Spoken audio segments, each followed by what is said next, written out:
So what I'm going to talk about is Slovakia, give you a case study of Slovakia, its membership in the EU. And the subtitle is Balancing Multiple Logics of Appropriateness. The gist of the argument is that the whole idea of standardization and normalization, Europeanization, pre-accession is a different kind of a dynamic than we see post-accession. And what I'm going to look at is that socialization mechanism and the kind of shifts that we get in those socializing mechanisms, which were one-directional and unifying pre-accession, and then turn into multi-directional sources of actorness and mechanisms of, or notions of appropriateness post-accession. Now, much of the literature on Europeanization is really looking at the process pre-accession with the work of Frank Schimmelpfennig and Uli Sedlmayr and others who have been working on the issue of harmonization and what kind of processes and mechanisms are there in place. They very much use the idea of March and Olson of the two logics, the logic of consequences and the logic of appropriateness, and they attribute that to rationalizing kind of a logic. The first one, a second one would be more of a social constructivist type of an explanation.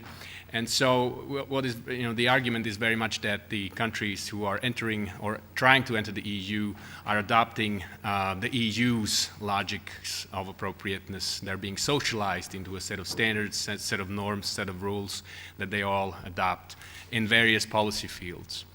Now, the question, of course, is, does this really hold post-accession? And the empirical reality shows us that it doesn't necessarily do so.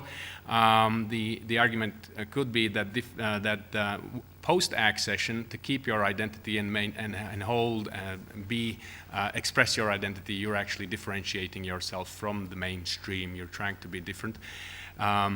What is the so there is a turn in the new member states towards what we might term national logic, so appropriateness related to various policy fields. Now, the underlying kind of a mechanism is related and can be explained by the work of this institute's very own Alessandro Pizzorno, but also by the work of people like Erik Ringmar and others on recognition, where you think about the circles of recognition as standard-setting devices for those who are trying to enter from an out-group into an in-group. Now, the argument that Alessandro Pizzorno tells us is that once actors enter into an in-group, they no longer need to claim their belonging by being harmonized or similar to the in-group. What they can start doing once they're inside the in-group, they can actually start behaving in a way which is specific to them. That is, the entry into an in-group decreases the actor's uncertainty about the consequences of their actions for their identity. Now, that, of course, leads to a kind of it opens up for the possibility of differentiation once actors become institutionalized within an in-group. This is a classical thing about the Hungarian aristocracy. As long as you can do whatever you want, as long as it has style, it's fine. As you're part of us, and that way you can misbehave, but you can still be part of us, right? So that's the sort of the general gist of the idea. Very much a social psychology kind of an argument. Now, I think we can see some of that happening on the case of Slovakia, and I'll go through what happened with Slovakia and what kind of mechanisms were there. I'll first look briefly at how we were stamped the black hole of Europe and where we were left out before we were allowed to start negotiating for membership, and then eventually how we turned into harmonizers with the EU very quickly. And then once we were in the EU, there were a number of instances in which we have actually turned towards our own, let's say, domestically generated logics of appropriateness in terms of what guided the actions of Slovakia. So in the pre-accession starting point for Slovakia was that, in fact, it was indeed, and for good reasons, stamped the black hole of Europe. And this is a phrase that was used by Madeleine Albright, but could have been used just as well by others. The reason for it was, of course, the Mečiar government, which, as many of you will know, was a semi-authoritarian government. It was, in fact, a liberal democracy. Indeed, there were problems with the abuse of minorities. I don't think I need to go into details. So what happened was that the membership in the OECD for Slovakia was postponed in 1996. We failed to get an invitation to join NATO along with the neighbors, the Czech Republic, Poland, and Hungary in 1997. And in fact, in the speech following in Madrid, at which the Czech Republic, Poland, and Hungary were invited, in the speech, Javier Solana would express that the NATO was hoping for future enlargements, and he would name Estonia and Slovenia and Romania and Bulgaria as the next candidate. Slovakia wasn't even mentioned. We were completely omitted. In 1997, Slovakia was then the only country among the 10 candidate countries who were told by the Commission in the report that they were not satisfying the political criteria, the political Copenhagen criteria. Slovakia was persistently left out in speeches, in public statements by EC officials, and Eduard Kukan, our former foreign minister, will confirm that. And this was a very difficult situation for us to take. And so this created, and of course there were, démarches, and we were always being, talked about as someone who would never enter in the first round of enlargement. This was a difficult situation for the public to take. So eventually, in in an important election in 1998, a civilizational choice was basically made by the Slovak society, in which the Mečiar government was lost. Mečiar's party didn't get enough votes to build a government. So you had conservatives, liberals, Hungarians, and former communists led by Dzurinda, who were then building a new government. The process that was then eventually initiated was a fast process of catching up with the neighbors. So we were invited to start negotiations in 1998. We indeed started negotiating in 2000, 2 years after the Czech Republic, Poland, Hungary, Slovenia, Estonia, and Cyprus.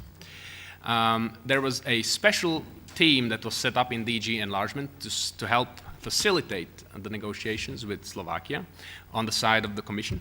But also the regional constellation was really good and supportive for a swift accession of Slovakia, because there was a customs union between the Czech Republic and Slovakia. Had Slovakia not acceded to the EU at the same time as the Czech Republic, this would have created a problem. Also, it would have created a problem in terms of border policing, because, as you know, Slovakia is in between Poland, Czech Republic, and Hungary. So in terms of the length of the borders that would have to be policed if Slovakia didn't enter the EU along with these other countries would have been much longer. So the regional context was important. In terms of the support for membership in the EU, Slovakia was highly supportive. The Slovak public in 2003, 61% said that EU membership was beneficial. And then when we had a referendum in 2004, it was 92% in favor of membership. The voter turnout at that time in that referendum was 52%. That, of course, compared to about only 84% in favor of membership of the EU in Hungary, and then 77% equally in Czech Republic and Poland. So Slovakia was the most pro-European of these of the Visegrad countries. The general consensus could be in Slovakia on the EU that emerged among the parties was along 3 lines. The first one was that Europeanization equaled modernization. That meant in the specific political constellation, that meant liberal market reforms. The kinds of reforms that were introduced included, flat tax of 19%, all kinds of measures allowing foreign direct investment to be placed in the country. In general, those quite radical reforms in terms of making the banking sector healthy. So the Slovak banking sector since about 2002 was pretty healthy, and had done measures that others would only take after the financial crisis. The second idea here was that deeper political integration in the EU was in fact a safeguard against political mismanagement at home, right? So you would get a whole idea about the EU as being something of a guidance for us, as a kind of a guiding light for in terms of governance, but also deeper economic and fiscal integration. That would, of course, involve integration in the Eurozone, would be a safeguard against economic instability and turbulence. This was a general broad consensus. There was in fact no party which was against any of these points here. If you look at the economic performance of Slovakia, thanks also to these reforms, it has been performing really well. The blue line is the Czechs traditionally have been the top performers in the region in terms of the GDP per capita, but also the Slovaks, as you can see, have been catching up in the years between 1997 and 2008.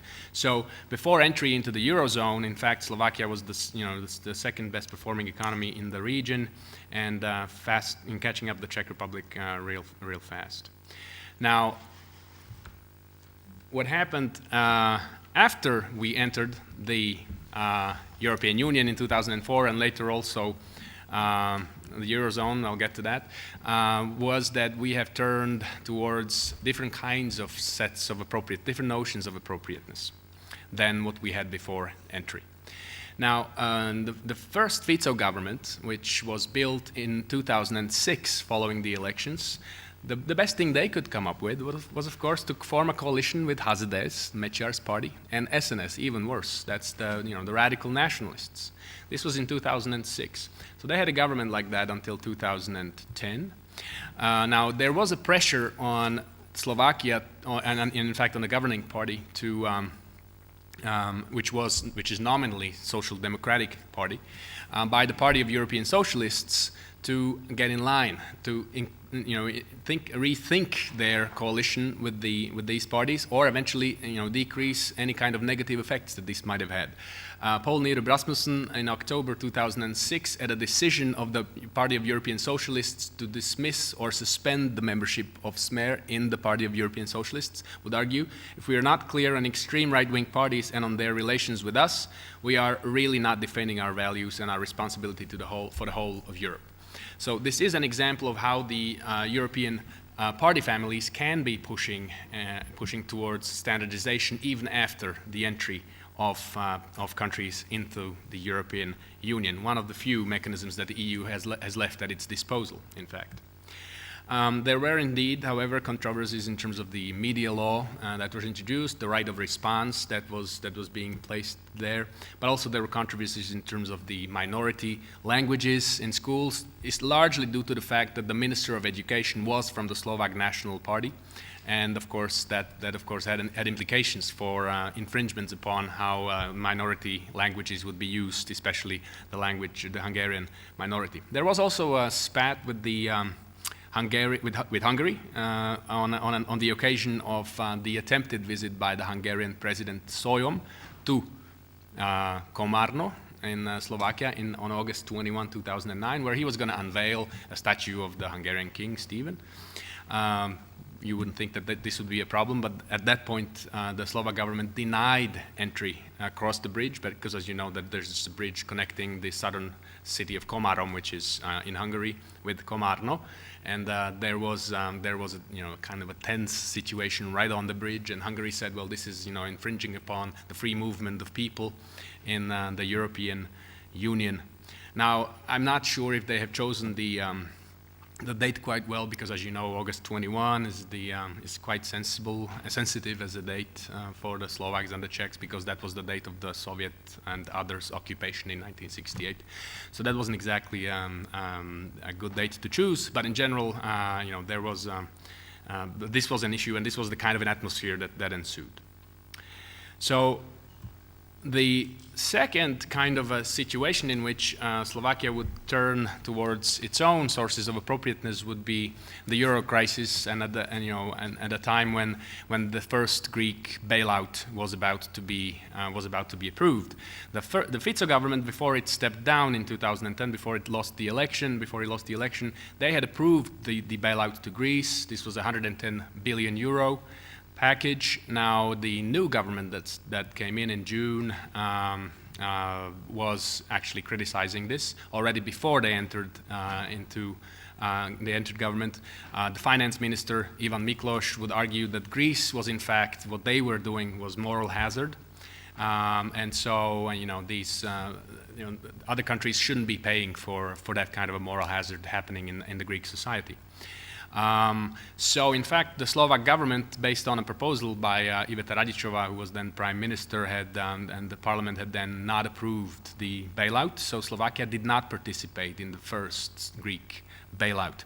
There was a lot of criticism about this because, in fact, of course, we were a new member in the Eurozone, just a year into our membership, and why should we be against this? There were, critical voices being voiced by the German Prime Minister and others who were very negative, who were critical about this. Olli Rehn, as the EU Commissioner as well, was quite critical.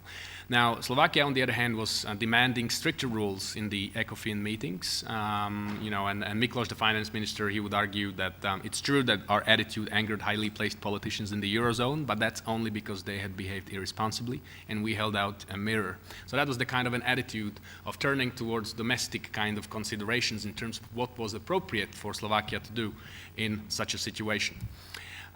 So in fact, there were multiple logics that the Slovaks had to, and the Slovak government had to juggle or balance out in the decision making before they eventually decided not to support the bailout. The idea, of course, the source of appropriateness was fiscal prudence, and we had gone through very painful reforms in Slovakia since 2000s, early 2000s. We had, and the Slovak population had suffered for it. So why should, the idea was, why should we be then supporting others in the Eurozone who had not behaved as responsibly, had not gone through the same kinds of reforms? On the other hand, of course, the solidarity argument was being turned around by some of these, one junior member of the coalition, one party who was a junior member in the coalition. They were arguing this is wrong solidarity. If you're talking about solidarity with the Greeks, what you need to do is to have solidarity with the hardworking Slovaks who have suffered the reforms, and that's the kind of solidarity which is that's the whole point.